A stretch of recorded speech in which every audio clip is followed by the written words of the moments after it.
Hello. Hello. अगर मेरी voice आप लोगों तक क्लियर पहुंच रही है तो यस टाइप करें प्लीज़। Okay, thank you.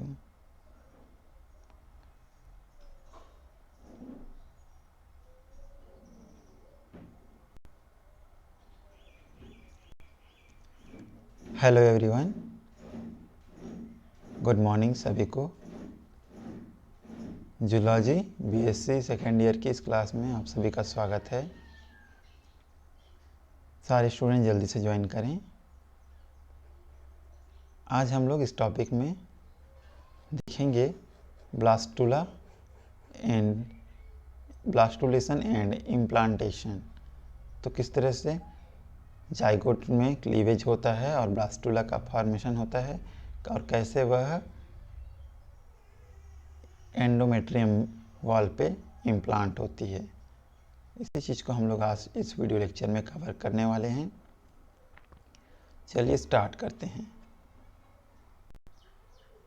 तो यहाँ तक हमने पढ़ा था, थोड़ा सा एक बार ब्रीफ कर लेते हैं। ठीक है, इसको थोड़ा सा हम लोग ब्रीफ कर लेते हैं। थोड़ा सा जो पिछला पढ़ चुके हैं उसको थोड़ा सा हम लोग क्या कर लेते हैं, इसको ब्रीफ कर लेते हैं। तो ओवरी में ओव्यूलेशन हुआ था और ओव्यूलेशन के फलस्वरूप, ठीक है, ओवा का फॉर्मेशन हुआ था। किसका? ओवा का, ओवम का फॉर्मेशन हुआ था। ठीक है, जिसको सेकेंडरी ओसाइट हम लोग बोलते हैं।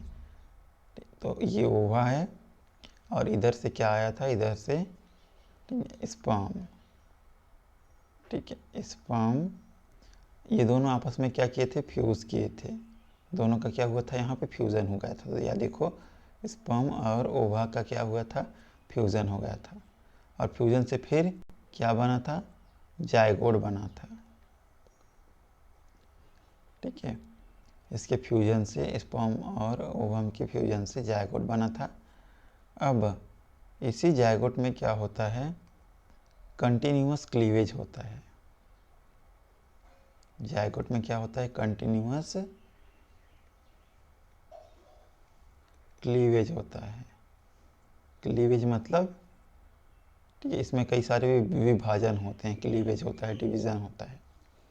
और यह जायगोट 30 घंटे के बाद 2 सेल में डिवाइड हो जाता है। ठीक है, जिसको हम लोग बोलते हैं 2 सेल स्टेज। उसके बाद 4 सेल स्टेज में, उसके बाद 8 सेल स्टेज में। तो इस तरह से क्या होता है, कंटिन्यूअस इसमें क्लीवेज होता जाता है। तो यहाँ आप 4 सेल देख रहे होंगे, यहाँ 8 सेल दिख रहे होंगे। ठीक, यही क्लीवेज या यही डिवीज़न क्या होता है, कंटिन्यू रहता है और धीरे धीरे यह कई सारे सेल्स में बढ़ जाता है। ठीक, कई सारे सेल्स में डिवाइड या क्लीव हो जाता है। और इसी को हम लोग क्या बोलते हैं, मारुला। ठीक है, इसी स्टेज को हम लोग क्या बोलते हैं, मारुला। ठीक है, मारुला। मारुला क्या है, सॉलिड स्ट्रक्चर है। सॉलिड गेंद लाइक स्ट्रक्चर होती है, गेंद लाइक संरचना होती है, जिसमें बहुत सारे सेल्स क्या होते हैं, भरे रहते हैं। ठीक है, तो यहाँ आप मारुला स्टेज देख रहे होंगे। अब मारुला धीरे धीरे डिवाइड होकर किस में चेंज हो जाती है, ब्लास्टुला में, और यही ब्लास्टोसिस्ट बनाती है। ठीक है, अब ये किस में चेंज हो गया, ब्लास्टुला में। अब यही ब्लास्टुला क्या होगा, जो एंडोमेट्रियम की वाल है, यूटेरस की जो आंतरिक वाल होती है। ठीक है, यूटेरस की जो आंतरिक वाल होती है, उसको हम लोग क्या बोलते हैं, उसको हम लोग बोलते हैं एंडोमेट्रियम। ठीक है, तो इसी एंडोमेट्रियम वॉल पे आपको यहाँ क्लियर दिख रहा होगा, ये ब्लास्टुला आके इम्प्लांट होती है। यहीं पे आके क्या होती है, इम्प्लांट हो जाती है। तो आपको बिल्कुल याद रखना है कि ब्लास्टुला का इम्प्लांटेशन कहाँ पर होता है। तो ब्लास्टुला का इम्प्लांटेशन एंडोमेट्रियम, यूटेरस के एंडोमेट्रियम वॉल पर होती है, ठीक है। और फिर यहीं से ये गैस्ट्रूला फिर अलग अलग स्टेजेस में डिवाइड होता है और उसके बाद लास्टली एम्ब्रियो, ठीक है, एम्ब्रियो या फीटस में कन्वर्ट यहीं पे होता है। तो इसी की दीवार पर एम्ब्रियो लटकी रहती है एंडोमेट्रियम की वॉल पर। तो ये एक ब्रीफ ओवरव्यू था। आगे देखते हैं। तो यहाँ एक क्लियर व्यू दिखाया गया है कि डे 1 में क्या होता है, फर्स्ट क्लीवेज होगा, ठीक है। डे 2 में फिर 2 सेल स्टेज बनेगा, 4 सेल स्टेज 3-4 दिन लगेगा, ये यूटेरस है पूरा, ठीक है। 8 सेल स्टेज, ठीक है। फिर 8 सेल स्टेज कंप्लीट हो जाएगा। देख रहे हो ना, कंटिन्यू क्या हो रहा है, कंटिन्यू डिवीज़न हो रहा है। उसके बाद लास्ट में यहाँ देखना, लास्ट में क्या हो रहा है, ब्लास्टोसेल्स का इम्प्लांटेशन हो रहा है,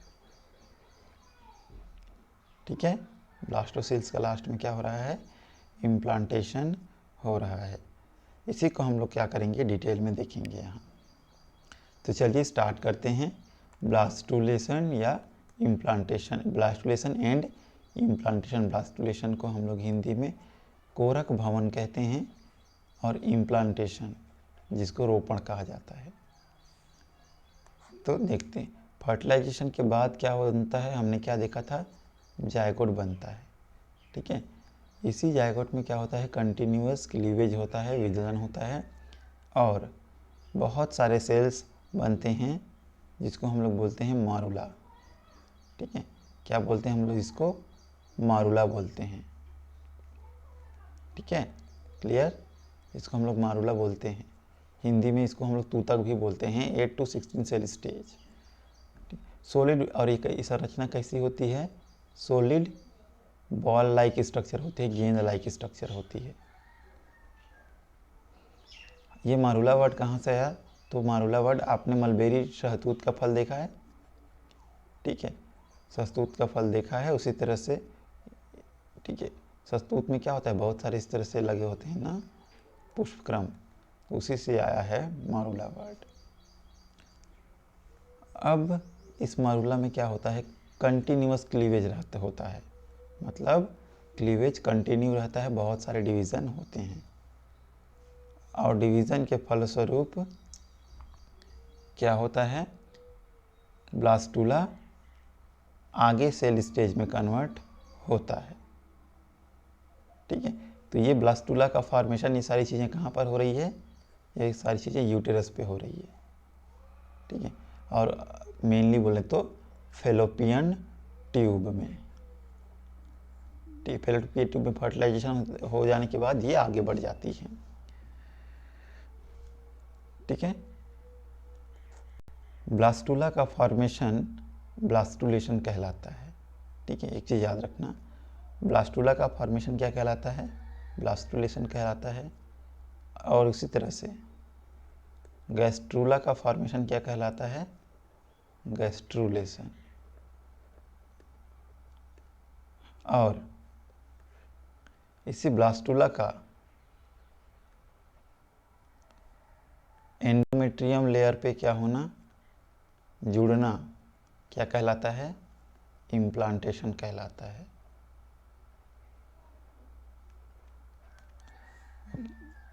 ठीक है। तो ये सारी चीज़ें हैं। ब्लास्टुला बनने के साथ ही क्लीवेज डिवीज़न भी रुक जाते हैं और ब्लास्टुला जैसे ही बन जाता है, ब्लास्टुला में जितने सारे डिवीज़न होते हैं हो जाता है, उसके बाद क्लीवेज रुक जाता है। याद रखना, क्लीवेज डिवीज़न क्या होता है, रुक जाता है, क्योंकि अब सेल्स को अरेंज होना है आगे जाकर। ब्लास्टुला स्टेज में 64 सेल्स से 100 सेल्स तक हो सकती हैं। तो ब्लास्टुला स्टेज में कितने सेल्स हो सकती हैं, 64 से लेकर 100 तक की सेल्स हो सकती हैं, ठीक है।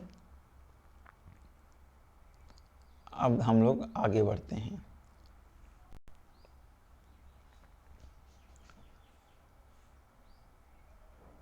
ब्लास्टुला को ह्यूमंस में हम लोग ब्लास्टोसिस्ट बोलते हैं, ध्यान रखना, ठीक है। मैमल्स में हम लोग क्या बोलते हैं, ब्लास्टुला को ही ब्लास्टोसिस्ट बोलते हैं, जिसको हिंदी में कोरक पुट्टी कहते हैं आप लोग। ठीक है, as it is cyst like structure, ये सिस्ट जैसी संरचना होती है, इसलिए हम लोग क्या बोलते हैं, इसको ब्लास्टोसिस्ट कहते हैं। क्लियर? ओके, ब्लास्टोसिस्ट में क्या होते हैं, ये जो ब्लास्टोमियर्स होते हैं, ठीक है, ब्लास्टोमियर्स होते हैं, उनका क्या होता है, उनका रीअरेंजमेंट होता है। ब्लास्टोसिस्ट में ब्लास्टोमियर्स का क्या होता है, रीअरेंजमेंट होता है। कुछ जो ब्लास्टोमियर होते हैं, या जिसको हम लोग कोरक खंड बोलते हैं, वो परिधि की ओर क्या होना शुरू कर देते हैं, एकत्रित होना या इकट्ठा होना शुरू कर देते हैं। ठीक है, और जब ये परिधि की ओर एकत्रित हो जाते हैं तो इसको हम लोग बोलते हैं ट्रोफोब्लास्ट लेयर। जब ये परिधि की ओर इकट्ठा हो जाते हैं तो इसको हम लोग क्या बोलते हैं, ट्रोफोब्लास्ट लेयर बोलते हैं। क्लियर?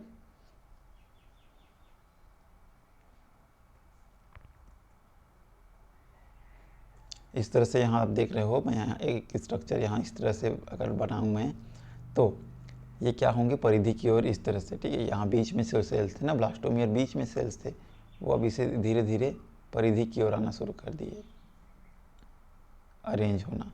तो इन्हीं को हम लोग क्या कहा, इन्हीं को हमने क्या कहा, ठीक है, ट्रोफोब्लास्ट लेयर, या क्या कहा हमने इसी को, ट्रोफोब्लास्ट लेयर। यहाँ आप देख रहे होंगे क्लियर।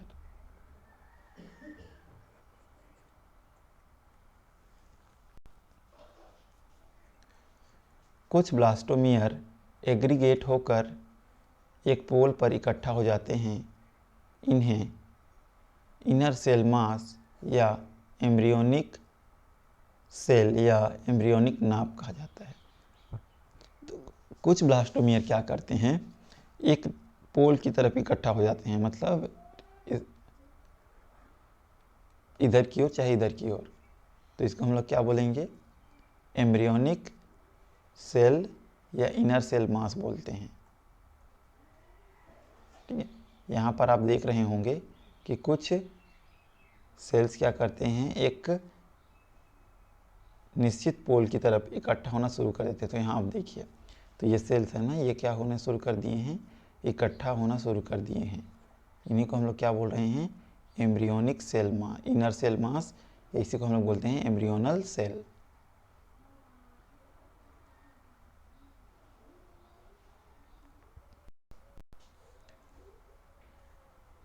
एक चीज़ याद रखना, ये जो ट्रोफोब्लास्ट लेयर होता है, ये जो ट्रोफोब्लास्ट होता है, ये क्या करता है, यह भ्रूण निर्माण में भाग नहीं लेता है। क्या करता है, जो एम्ब्रियो या फीटस होगा उसको पोषण देने का काम करेगा। ठीक है, क्या करेगा, ये पोषण देने का काम करेगा, न्यूट्रिशन देने का काम करेगा। क्लियर? आगे बढ़ते हैं। तो यहाँ पर जो सेल्स एग्रीगेट हो गए थे और एक पोल का निर्माण किए थे, उसको हम लोग क्या बोलेंगे, उसको हम लोग बोलते हैं एम्ब्रियोनिक पोल बोलते हैं। क्या बोला जाता है उसको, एम्ब्रियोनिक पोल। ठीक है, सेल्स इकट्ठा हो गए, उनको हमने बोला इनर सेल मास, और जो पोल बन गया उसको हम लोग बोल दिए एम्ब्रियोनिक पोल। क्लियर? एवं इसके अपोजिट पाए जाने वाला ध्रुव को एब एम्ब्रियोनिक पोल कहते हैं। तो इधर की ओर जो ध्रुव पाया गया है अपोजिट साइड में ना, इधर की ओर, इसको तो हमने एम्ब्रियोनिक पोल बोल दिया। इधर की ओर हम लोग क्या बोल रहे हैं, एब एम्ब्रियोनिक पोल बोल रहे हैं।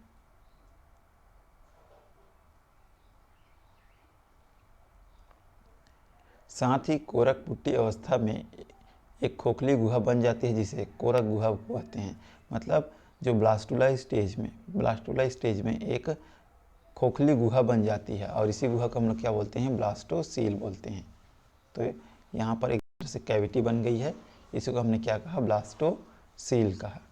तो इसको और अगर मैं यहाँ क्लियर में समझाऊँ तो, ठीक है, ये क्या है, ये अभी मारुला स्टेज है, मारुला स्टेज है। ठीक है, हमने क्या कहा कि सेल अरेंज होने लगते हैं, सेल अरेंज होने लगते हैं, और अरेंज होकर क्या बनाते हैं, ये ब्लास्टोसिस्ट बनाते हैं। तो इस तरह से, ठीक है, सेल अरेंज होना शुरू हो गया यहाँ पर। तो ऊपर की ओर जो इस तरह से एक पहले तो क्या होता है, सेल चारों ओर इकट्ठ अरेंज होना शुरू कर देते हैं इस तरह से, और इसको हमने क्या बोला, इसको हमने कहा ट्रोफोब्लास्ट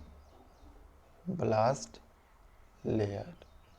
अब ट्रोफोब्लास्ट लेयर के बाद क्या होते हैं, कुछ सेल एक निश्चित पोल की तरफ क्या होते हैं, अरेंज होना शुरू कर देते हैं इस तरह से। तो इसको हमने क्या बोला, इसको हमने बोला इनर सेल मास। क्लियर। अब इनर सेल मास ये तो बन गया, इधर भी एक ध्रुव बन गया, इसको हमने क्या बोला, एम्ब्रियोनिक पोल बोल दिया। ठीक है, इसी को हम लोग क्या बोलते हैं, इनर सेल मास को ही एम्ब्रियोनिक सेल बोलते हैं ना, कंफ्यूज नहीं होना, एम्ब्रियोनिक सेल बोलते हैं। ठीक है, तो इधर एम्ब्रियोनिक पोल बन गया और इधर को हमने क्या बोला,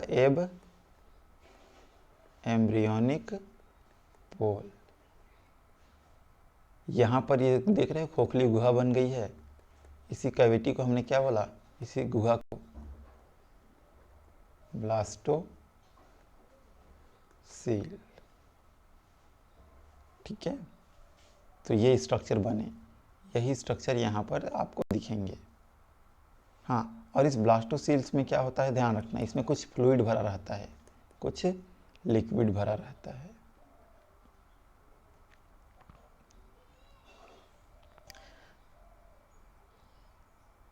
आगे देखते हैं यहाँ से। ठीक है, ब्लास्टोसील एक द्रव्य से भरी हुई गुहा है। तो ब्लास्टोसील्स क्या होती हैं, एक द्रव से भरी हुई गुहा है, एक लिक्विड से भरी हुई कैविटी होती है।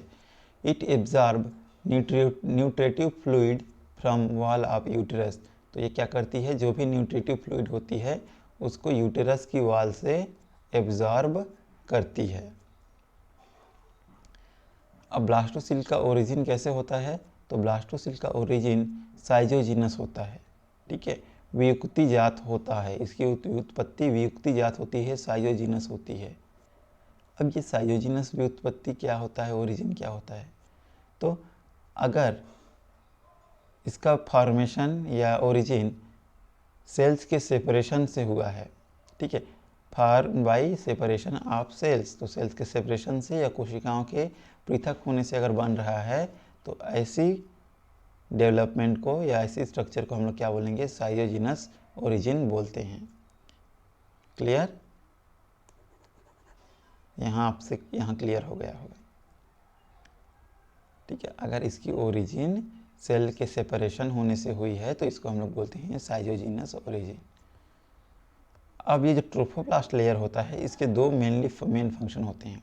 ठीक है, फर्स्ट तो ये कि एक चीज़, ये भ्रूण निर्माण में भाग नहीं लेता है, ये चीज़ याद रखना, एम्ब्रियो या फीटस के फॉर्मेशन में भाग नहीं लेगा।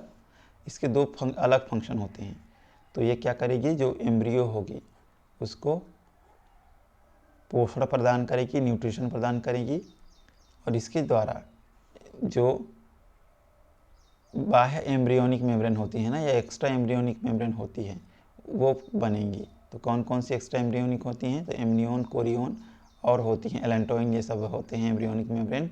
तो इसके फॉर्मेशन के लिए रिस्पॉन्सिबल होगी कौन, ट्रोफोब्लास्ट लेयर। तो एमनियोन व कोरियोन परत का निर्माण होता है, they are extra embryonic membrane. तो एम्ब्रियोन और कोरियोन मेम्ब्रेन का निर्माण इसी ट्रोफोब्लास्ट लेयर से होता है।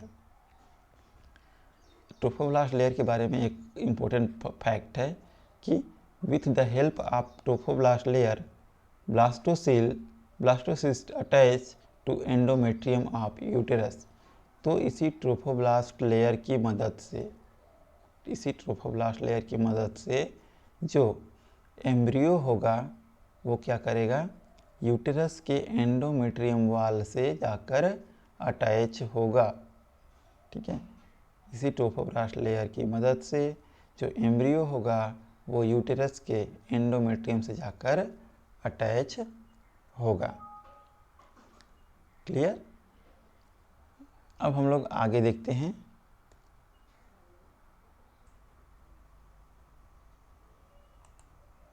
इम्प्लांटेशन को हम लोग देख रहे थे कि इम्प्लांटेशन सक्सेसफुली किस तरह से होता है। मैं एक डायग्राम दिखा रहा हूँ। हालांकि पहले भी हम लोग देख चुके हैं इस चीज़ को, पर यहाँ एक बार और देख लीजिए। तो ये क्या है, ये एंडोमेट्रियम की वॉल है ना, ये यूटेरस की एंडोमेट्रियम की वॉल है। और यहीं पर ये देखिए, यहीं पर क्या हो रहा है, ब्लास्टोसिस्ट आकर इम्प्लांट हो रहा है। Clear?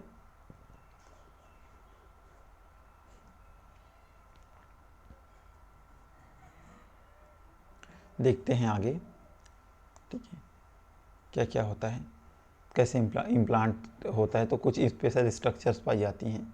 The place of entry of embryo into the wall of uterus is completely closed by fibrous and cellular plug called closing cogyum।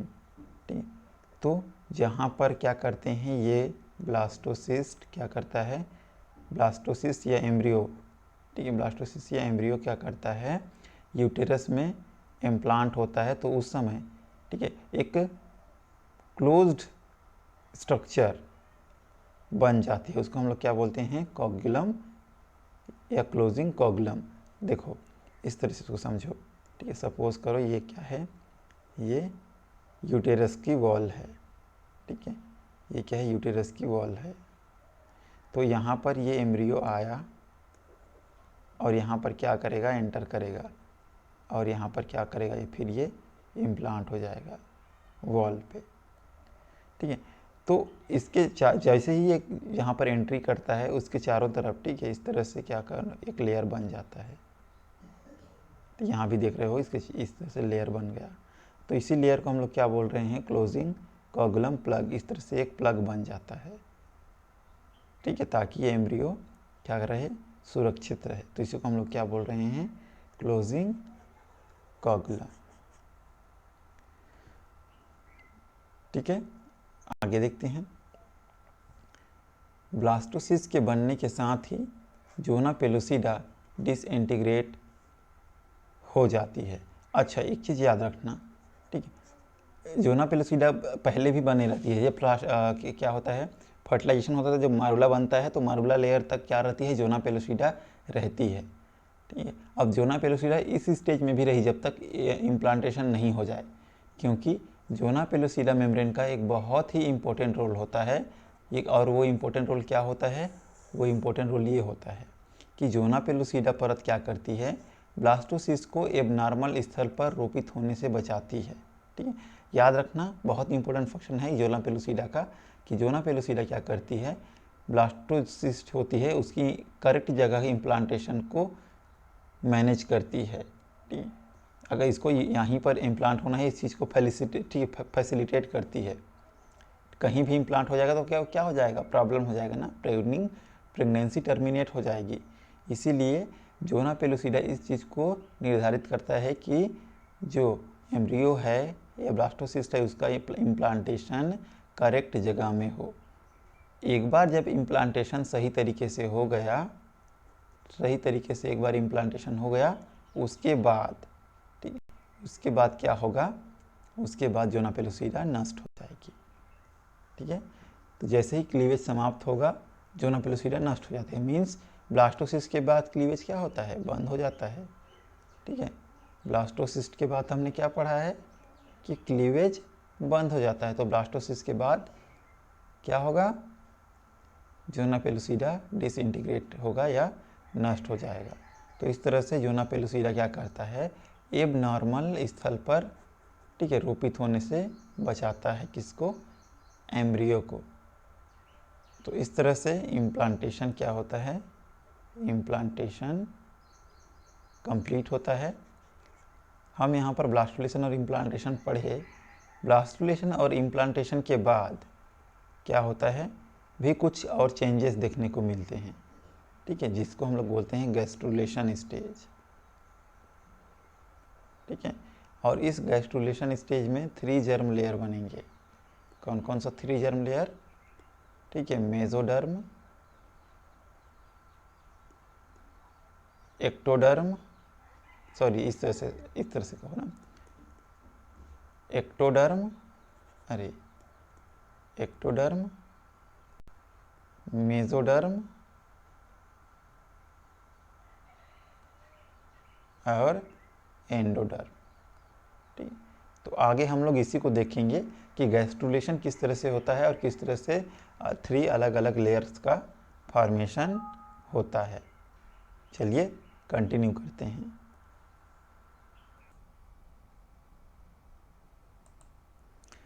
आगे हम गैस्ट्रुलेशन या गैस्ट्रेशन स्टेज को देखते हैं। ब्लास्टुलेशन और इम्प्लांटेशन हम देख चुके हैं। नेक्स्ट देखते हैं गैस्ट्रुलेशन। ठीक है, गैस्ट्रुलेशन को डिटेल में देखते हैं।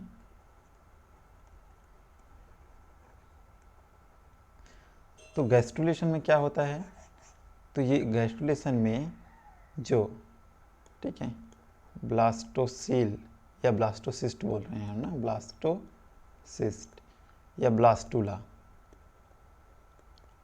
ये ब्लास्टुला किस में कन्वर्ट होता है, गैस्ट्रुला में। ठीक है, और गैस्ट्रुला में हमें बताया कि 3 जर्म लेयर बनेंगे।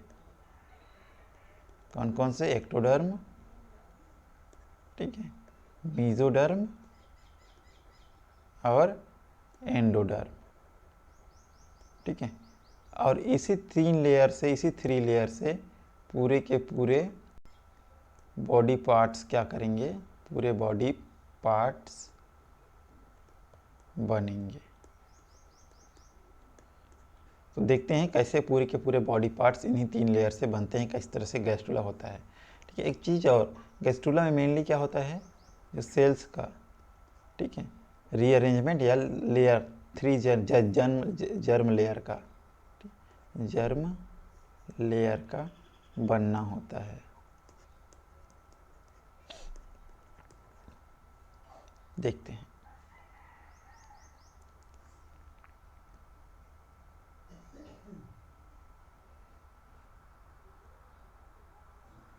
ठीक है, तो गैस्ट्रुलेशन जिसको हम लोग बोल रहे हैं, gastrulation and fate of germ layer. तो गैस्ट्रुलेशन में जर्म लेयर बनेंगे और ये जर्म लेयर का क्या फेट होगा, क्या भविष्य होगा, इनका जनन परतों का क्या भविष्य होगा, भविष्य में ये क्या क्या बनाएंगे, इसी चीज़ को हम लोग देखेंगे। तो transformation of blastocoels into gastrula is gastrulation. तो ब्लास्टोसिल्स का किस में बदलना, गैस्ट्रुला में बदलना ही क्या कहलाता है, गैस्ट्रुलेशन कहलाता है। और इसमें क्या करते हैं, सेल्स के रीअरेंजमेंट से 3 प्राथमिक जनन स्तरों का निर्माण होता है। तो यहाँ पर सेल्स का जो भी मूवमेंट होगा, अरेंजमेंट होगा, व्यवस्था, ठीक है, व्यवस्थापन होगा, और उसके थ्रू 3 जर्म लेयर बनेंगे। कौन कौन से, एक्टोडर्म बनेगा, मेसोडर्म बनेगा और एंडोडर्म बनेगा। ठीक है, कौन कौन सा, एक्टोडर्म, मेसोडर्म और एंडोडर्म। ठीक है, याद रखना बहुत महत्वपूर्ण चेंज है। ठीक है, इनर सेल मास के विभेदन से यह 3 परतें बनती हैं। अब आप पूछोगे कि यह इनर सेल मास या क्या होता है, तो हमने एम्ब्रियोनिक स्टेम सेल देखा था ना, वहाँ पर एम्ब्रियोनिक स्टेम सेल वो क्या होती हैं, वो उसी को हम लोग इनर सेल मास बोलते हैं। और उसी के विभेदन से, मतलब उसी के डिफ्रेंशिएशन से वो क्या बनेगा, ये 3 जर्म लेयर बनेंगी। और याद रखना ये inner cell mass stem cell होती है।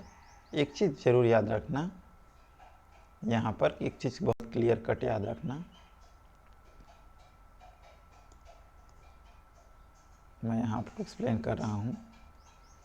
जो ब्लास्टोसील स्टेज में हमने देखा है, ब्लास्टोसिस्ट स्टेज में हमने पढ़ा, क्या पढ़ा, इनर सेल मास, या उसी को हमने क्या बोला, एम्ब्रियोनिक स्टेम सेल बोलते हैं इसी को। ये एम्ब्रियोनिक स्टेम सेल क्या होती हैं, बॉडी के, ठीक है, बॉडी का कोई भी पार्ट्स या ऑर्गन बोल सकते हो, ऑर्गन या सेल बना सकती हैं। ठीक है, याद रखना इनर सेल मास अभी कमिटेड नहीं है। मैं इसको और डिटेल में इसलिए नहीं पढ़ा रहा हूँ क्योंकि आप डेवलपमेंटल बायोलॉजी में ऑलरेडी पढ़ोगे ये चीज़ें, जब डेवलपमेंट पढ़ोगे तब। तो होता क्या है कि इनर सेल मास अभी डिटरमाइन नहीं होता है, मीन्स ये बॉडी की कोई भी आँख, कान, किडनी, नाक कुछ भी बना सकती हैं, कहीं के भी सेल बना सकती हैं।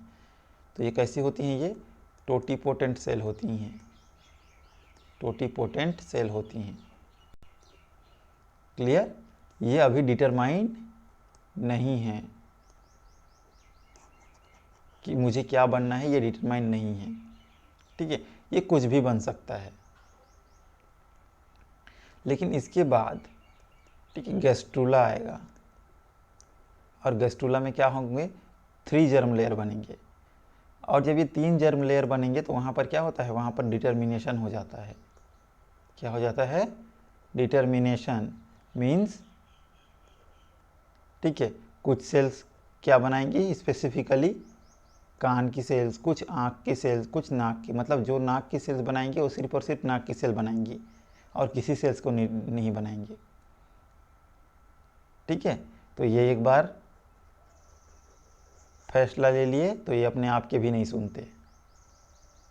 कौन सा स्टेज, गैस्ट्रोला स्टेज में डिटर्मिनेशन, क्योंकि यहाँ नहीं हुआ है। और यहाँ हो सकता है क्योंकि यहाँ अभी क्या है, इसको जैसा आप बोल दो वैसा सेल बना सकती हैं, ये जैसा वातावरण में रख दो। सपोज करो ये सेल है, अगर इसको आप ठीक है किडनी जैसी वातावरण दे रहे हैं, किडनी सेल्स को जो भी किडनी सेल बनने के जो भी हार्मोनल चाहिए उस तरह का वातावरण दे रहे हैं तो किडनी सेल बना लेगी। अगर आँख की सेल बनाने के लिए वातावरण दे रहे हो तो आँख की सेल बना देगी। लेकिन यहाँ ऐसी नहीं होगी। ठीक है, ये अगर किडनी बनाएगी तो इसको अगर आप आँख सेल जैसी वातावरण दे दिए तब भी ये किडनी ही बनाएगी। ठीक है, क्लियर, इसको हम लोग बोलते हैं स्पेसिफिकेशन और डिटर्मिनेशन। पढ़ोगे डिटेल में आप लोग कभी डेवलपमेंटल बायोलॉजी में, मैं उतना डिटेल में आपको कवर नहीं कर रहा हूँ इस चीज़ को, क्योंकि इसमें मेरे को वो सारी चीज़ें बतानी नहीं है। चलिए आगे देखते हैं।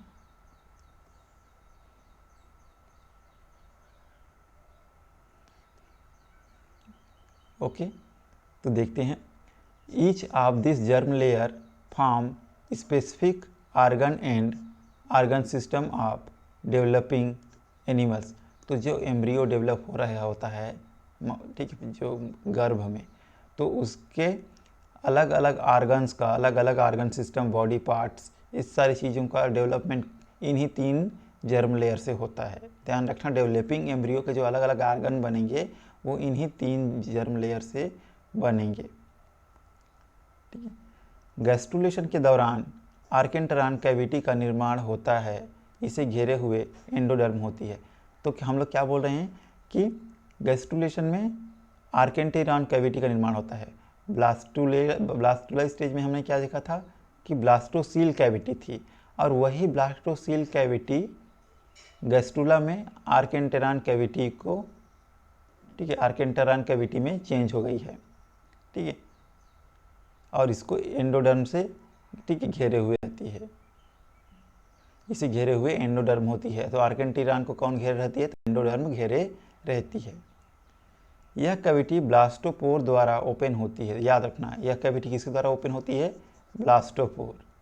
ठीक है, ब्लास्टोपोर एक बहुत ही इंपॉर्टेंट स्ट्रक्चर होती है, मैं बता दूं आपको। ठीक है, ब्लास्टोपोर क्या होता है, बहुत ही इंपॉर्टेंट स्ट्रक्चर होता है। तो ये इसी ब्लास्टोपोर से क्या होते हैं, 2 तरह के एनिमल्स बनते हैं। एक को हम लोग बोलते हैं प्रोटोस्टोम, ठीक है प्रोटोस्टोम, और एक को हम लोग बोलते हैं ड्यूटेरोस्टोम। किसी को पता है क्या है प्रोटोस्टोम और ड्यूटेरोस्टोम? नहीं पता। ठीक है, प्रोटोस्टोम मीन्स अगर ये ब्लास्टोपोर 2 भाग में डिवाइड हो जा रहा है। ठीक है, कितने भाग में, 2 भाग में। ये ब्लास्टोपोर है, सपोज ये 2 भाग में डिवाइड हो जा रहा है इस तरह से। तो एक भाग से क्या बन रहा है, माउथ बन रहा है, और दूसरे भाग से एनस। ठीक है, एक भाग से माउथ बन रहा है, दूसरे भाग से एनस बन रहा है, तो इसको हम लोग क्या बोलेंगे, प्रोटोस्टोम एनिमल्स। ठीक है, जिसमें ब्लास्टोपोर डिवाइड होकर एक पार्ट माउथ बनाता है, दूसरा पार्ट एनस। ड्यूटेरोस्टोम में क्या होता है, ड्यूटेरोस्टोम में ठीक है माउथ नहीं बनता है, केवल और केवल ये स्ट्रक्चर किसमें, ब्लास्टोपोर क्या बनाती है, एनस बनाती है, माउथ नहीं बनाती है। तो इसको हम लोग क्या बोलते हैं, इसको हम लोग बोलते हैं ड्यूटेरोस्टोम, ड्यूटेरोस्टोम।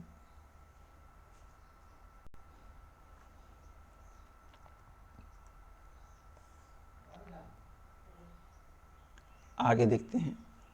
ठीक है, सेल्स मूवमेंट होते हैं, इन्हें मार्फोजेनेटिक मूवमेंट कहते हैं। तो इसमें क्या होते हैं, सेल्स का मूवमेंट होता है और इसको हम लोग मार्फोजेनेटिक मूवमेंट भी कहते हैं। इन मूवमेंट के कारण भ्रूण की नई आकृति व आकारिकी विकसित होती है और इसी सेल मूवमेंट के कारण क्या होता है, जो एम्ब्रियो को एक नया शेप मिलता है और न्यू आकृति बनती है, अलग अलग लेयर्स का फॉर्मेशन होता है। Cells move to occupy defined position, और सेल्स क्या होते हैं, सेल्स मूवमेंट करते हैं और एक डिफिनेट पोजीशन को प्राप्त करते हैं, मतलब एक निश्चित पेरिफेरी में या एक निश्चित व्यवस्था में क्या होते हैं, सेल्स अरेंज होते हैं और 3 जर्म लेयर बनते हैं जैसा कि मैं बताया। फर्स्ट क्या बताया मैं, एक्टोडर्म, मेसोडर्म और एंडोडर्म।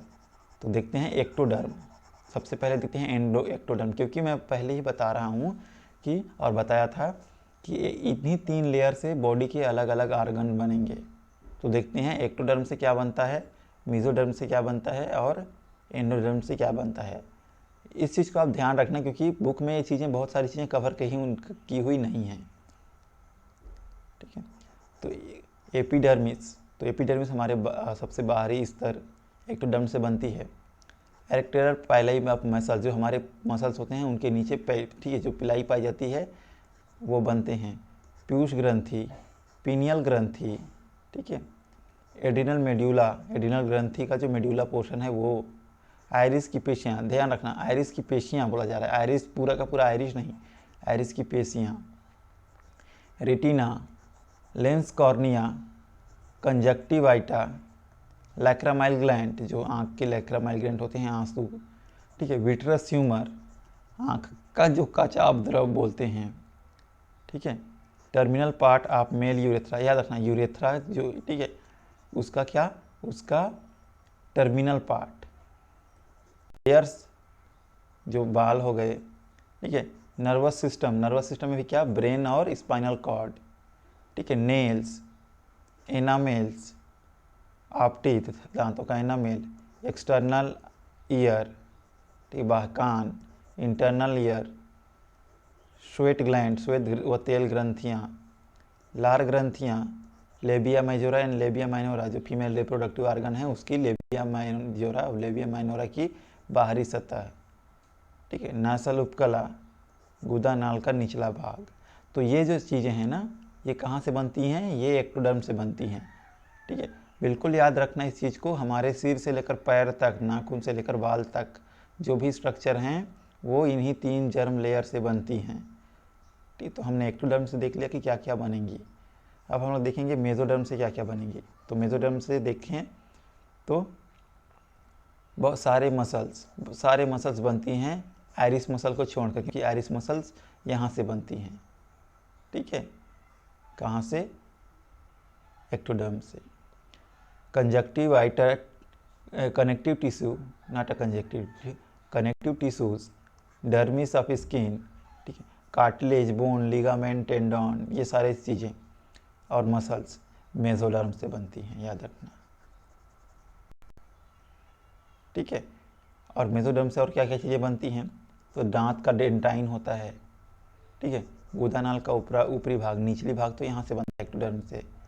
हार्ट बनती है, इंपॉर्टेंट, हृदय कहाँ से बनता है, तो यहीं से। ब्लड वेसल्स बनती हैं, स्प्लीन बनता है, किडनी का जो, ठीक है, यूरेटर पार्ट है वो, सॉरी किडनी बनता है, यूरेटर बनता है।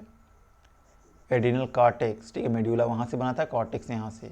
जो गोनाड्स होते हैं, ठीक है, वो सारी चीज़ें। Choroid, sclera, ciliary body, iris, coelom व सिलोमिक उपकला, नोटोकार्ड, ठीक है, कार्डेटा में जो नोटोकार्ड पाया जाता है वो। रिप्रोडक्टिव सिस्टम एक्सेप्ट प्रोस्ट्रेट, ठीक है। तो रिप्रोडक्टिव सिस्टम ये सारी चीज़ें मेसोडर्म से बनती हैं। नेक्स्ट हम लोग देखते हैं एंडोडर्म से क्या क्या बनती हैं। तो एंडोडर्म से बनती हैं थायराइड, ठीक है, पैराथायराइड, थाइमस, लीवर, पैनक्रियाज, ठीक है, middle ear, eustachian tube, labia minora की भीतरी सतह, हमने वहाँ देखा था लेबिया माइनोरा का बाहरी सतह एक्टोडर्म से, तो भीतरी सतह यहाँ से। मूत्राशय की उपकला, लंग्स, ठीक है, trachea, bronchi, clear, middle ear, gut, visceral organ, epithelium of tongue, बड़ी व छोटी आंत व गला, जठर ग्रंथियाँ व आंतरिक उपकला ग्रंथि। तो ये सारी चीज़ें क्या बनती हैं, ये सारी चीज़ें एंडोडर्म से बनती हैं। तो इस चीज़ को आप याद रखना कि कौन कौन सा बॉडी पार्ट्स कहाँ कहाँ से बन रहे हैं। क्लियर?